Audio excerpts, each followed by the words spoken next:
Well, howdy there, Internet people. It's Bo again. So, tonight I'm going to answer a question I get asked a lot in my inbox and in comment sections. Give book recommendations. Kind of.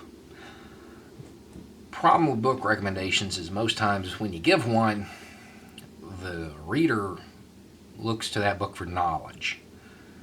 They either try to figure out why it was recommended to them, or they pick out details so it can be discussed.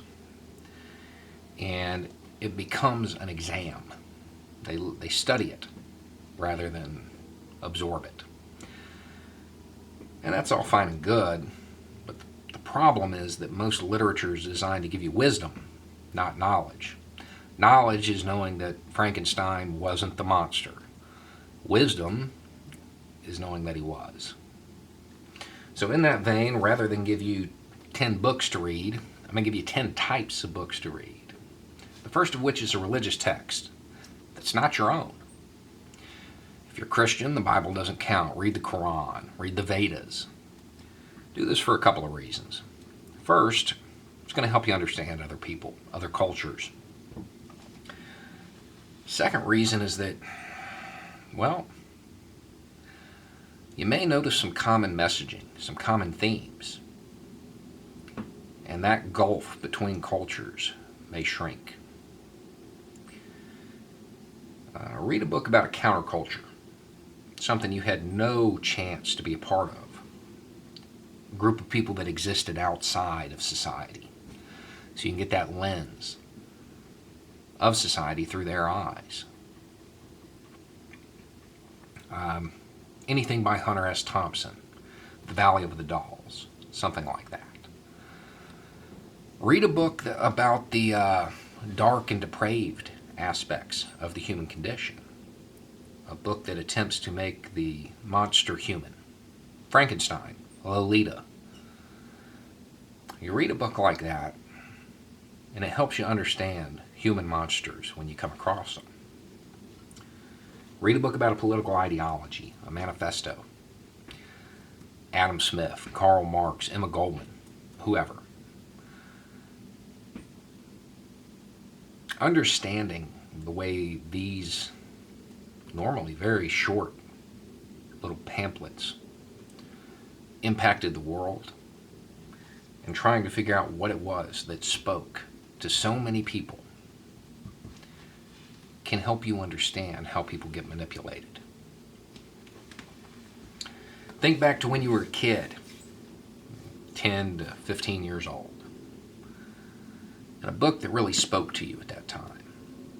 Read it again today. Try to tap into that childhood wonder. Try to figure out why it spoke to you then. See if those reasons still exist, or did society at large beat that idealistic nature out of you? Read a book about other people's heroes. And by other people, I don't mean your neighbor. I mean your enemy. Read a book that is favorable about somebody you don't like. And in that same token, read a book that is critical of war or one of your heroes.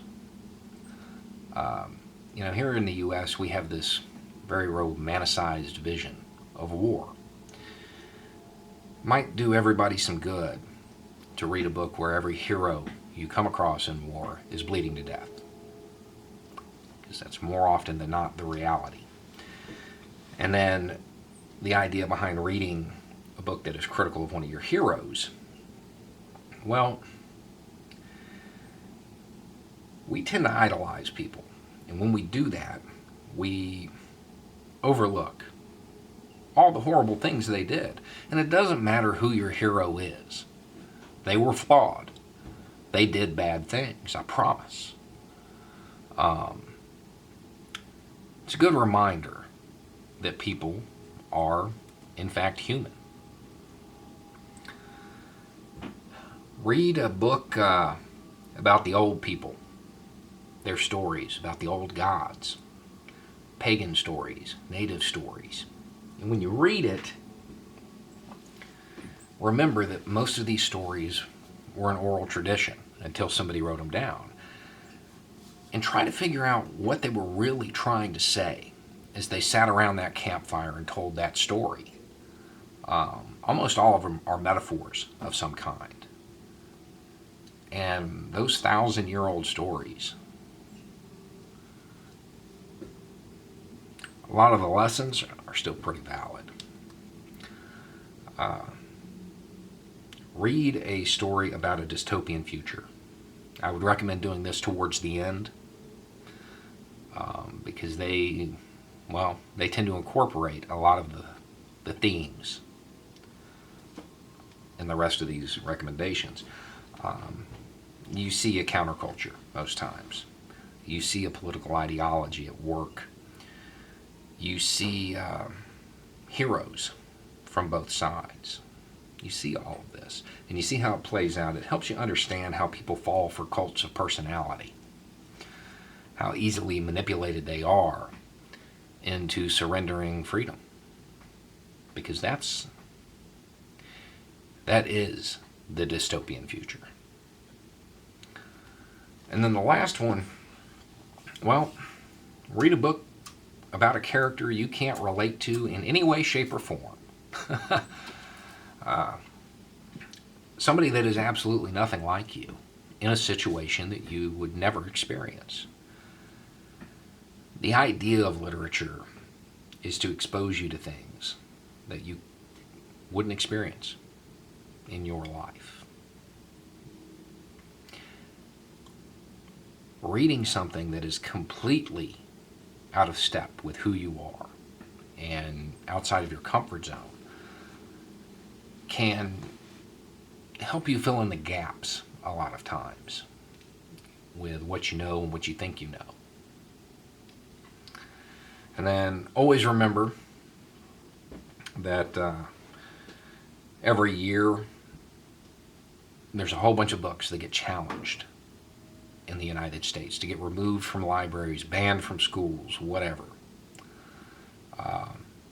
There's lists of them online.